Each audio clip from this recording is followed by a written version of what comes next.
Tuhan bersamamu. Dan bersama rohmu. Inilah Injil suci menurut Matius.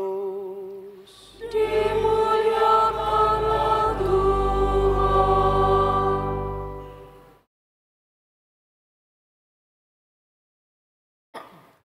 Pada suatu hari Yesus mengemukakan perumpamaan berikut kepada murid-muridnya. Hal kerajaan surga sama seperti seorang yang mau bepergian ke luar negeri, yang memanggil hamba-hambanya dan mempercayakan hartanya kepada mereka. Yang seorang diberinya 5 talenta, yang seorang lagi 2, dan seorang yang lain lagi 1, masing-masing menurut kesanggupannya. Lalu ia berangkat. Segera pergilah hamba yang menerima 5 talenta itu. Ia mengelola uang itu dan memperoleh laba 5 talenta. Hamba yang menerima 2 talenta pun berbuat demikian dan mendapat laba 2 talenta. Tetapi hamba yang menerima 1 talenta, ia pergi dan menggali lubang di dalam tanah, lalu menyembunyikan uang tuannya. Lama sesudah itu pulanglah tuan hamba-hamba itu, lalu mengadakan perhitungan dengan mereka. Hamba yang menerima 5 talenta itu datang dan ia membawa laba 5 talenta. Katanya, "Tuan, 5 talenta Tuan percayakan kepadaku. Lihat, aku telah memperoleh laba 5 talenta." Lalu kata tuannya itu kepadanya, "Baik sekali perbuatanmu itu, hai hambaku yang baik dan setia. Engkau telah setia memikul tanggung jawab dalam hal kecil. Maka aku akan memberikan kepadamu tanggung jawab dalam hal yang besar. Masuklah dan turutlah dalam kebahagiaan tuanmu." Sesudah itu datanglah hamba yang menerima 2 talenta. Katanya, "Tuan, 2 talenta Tuan percayakan kepadaku. Lihat, aku telah mendapatkan laba 2 talenta." Lalu kata tuan itu kepadanya, "Baik sekali perbuatanmu itu, hai hambaku yang baik dan setia. Engkau telah setia memikul tanggung jawab dalam hal yang kecil. Maka aku akan memberikan kepadamu tanggung jawab dalam hal yang besar. Masuklah dan turutlah dalam kebahagiaan tuanmu." Kini datanglah juga hamba-hamba yang menerima 1 talenta itu dan berkata, "Tuan, aku tahu bahwa Tuan adalah orang yang kejam, yang menuai di tempat Tuan tidak menabur, dan memungut dari tempat Tuan tidak menanam. Karena itu aku takut dan pergi menyembunyikan talenta Tuan itu di dalam tanah. Ini, terimalah milik Tuan." Jawab tuannya itu, "Hai engkau hamba yang jahat dan malas. Engkau tahu bahwa aku menuai di tempat yang di mana aku tidak menabur, dan memungut dari tempat aku tidak menanam. Karena itu seharusnya uangku itu engkau berikan kepada pengelola uang, supaya pada waktu aku kembali, aku menerima beserta bunganya. Sebab itu, ambillah talenta itu dari dia, berikanlah kepada orang yang mempunyai 10 talenta itu. Karena setiap orang yang mempunyai, kepadanya akan diberi, sehingga ia berkelimpahan. Tetapi siapa yang tidak mempunyai, apapun juga yang ada padanya akan diambil dari dia. Sedangkan hamba yang tidak berguna itu, campakkan dia ke dalam kegelapan yang paling gelap. Di sanalah akan ada ratapan dan kertak gigi." Demikianlah sabda Tuhan. Terpujilah Kristus.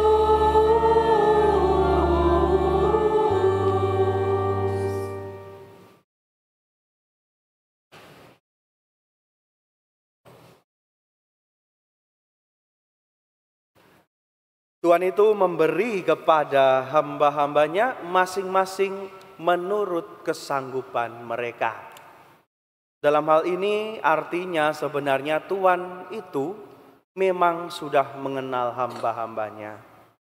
Dia tahu kemampuan tiap-tiap hambanya. Dia mengenal bagaimana hamba-hambanya itu bertanggung jawab atas kepercayaan yang diberikan tuannya.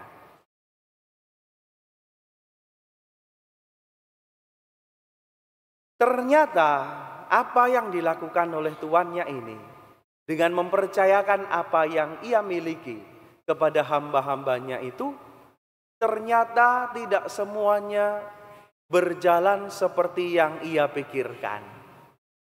Tidak semuanya berjalan seperti yang Tuhan itu perkirakan.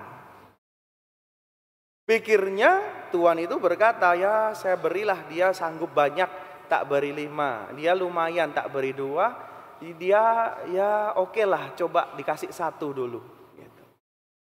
Ternyata ketika ditinggal pergi dan waktunya ia membuat perhitungan setelah kembali dari luar negeri,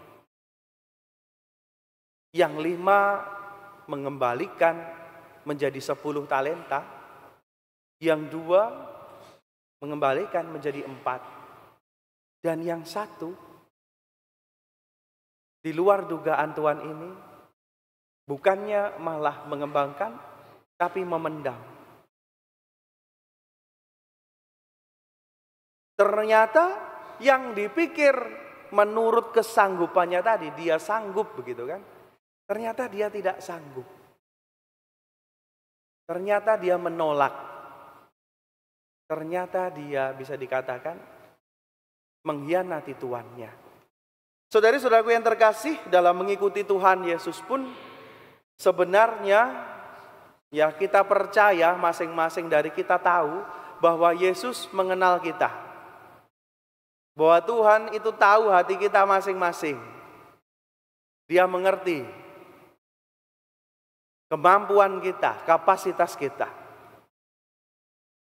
Maka Tuhan juga memberikan berkat-berkat, Tuhan memberikan talenta-talenta, Tuhan memberikan kepercayaan-kepercayaan kepada kita seturut dengan kemampuan kita. Dan menurut perhitungan Tuhan, kalau disamakan dengan bacaan hari ini, Tuhan pun juga merindukan supaya kita juga bisa mengembalikan kepada Tuhan apa yang menjadi haknya, yang sudah Ia percayakan kepada kita. Masing-masing menurut kemampuan kita. Artinya kita mampu sebenarnya. Ternyata Ia pun bisa kecewa. Tuhan pun bisa kecewa. Kenapa? Karena kita bisa saja seperti si hamba yang terakhir tadi. Ketika kita diberi kepercayaan, kita seringkali merasa diri tidak sanggup, merasa diri tidak mampu, kemudian menolak apa yang sudah Tuhan percayakan pada kita. Ternyata jalan mengikuti Tuhan, ya yang sebenarnya kalau dibilang dalam bacaan pertama tadi, cukup dengan mendengarkan apa yang menjadi kehendaknya, bertakwa menurut jalan yang ditunjukkannya. Ternyata tidak semudah itu.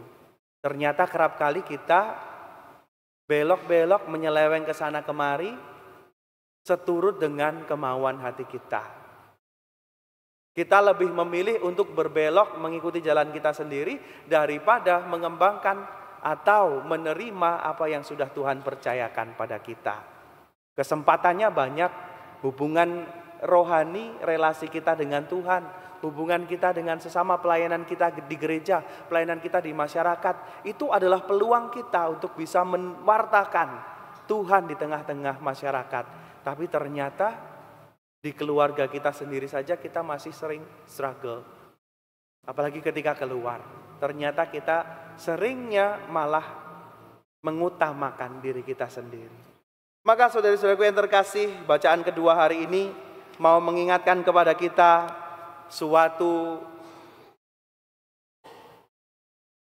amanat yang kerap kali disampaikan oleh baik itu Yesus maupun Rasul Paulus dan para rasul yang lain ketika mewartakan, yaitu berjaga-jagalah dan sadarlah. Kenapa kok kita sering diingatkan itu sih? Kok disuruh berjaga-jaga terus? Kok disuruh sadar terus gitu kan? Karena saudari-saudaraku yang terkasih, kita sering lupa, kita sering lalai. Kita sering tertidur ketika kita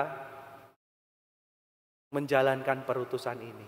Kita terlena, terbuai.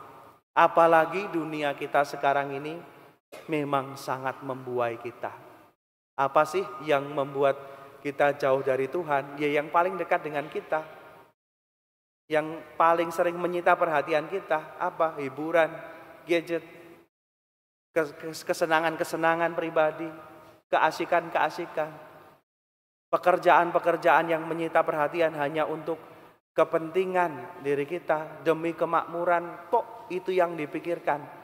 Kita seringkali mendandani, kalau tadi perumpamaannya si perempuan tadi ya, istri, mendandani diri kita itu, kalau kita itu mendandaninya yang fisik-fisik, yang permukaan, skincare, terus kemudian baju-baju, outfit, tren berjalan terus, itu yang seringkali kita dandani. Padahal mengikuti Tuhan, dandanan yang berkenan di hadapannya itu bukan soal kita awet muda, bukan soal kita bersih nggak ada jerawat, bukan soal baju kita bagus, bukan, pertama-tama bukan itu, tapi dandanan yang terutama yang berkenan bagi Tuhan adalah ketika kita bertakwa kepadanya, adalah ketika kita memberikan tangan bagi yang tertindas dan mengulurkan tangan kepada yang miskin. Sebab kemolekan adalah kebohongan, kecantikan, ketampanan adalah sia-sia. Semoga saudari-saudaraku yang terkasih, kita semua dalam mengikuti Tuhan, ingat, sadar, berjaga-jaga, tahu apa yang benar, tahu apa yang sudah Tuhan percayakan kepada kita, dan bertanggung jawab untuk itu. Bukannya kita malah menyeleweng dan mencari hal-hal yang permukaan, yang ternyata bukan itulah letak keselamatan kita. Semoga kita selalu setia pada tuntunan jalan yang Ia tunjukkan kepada kita.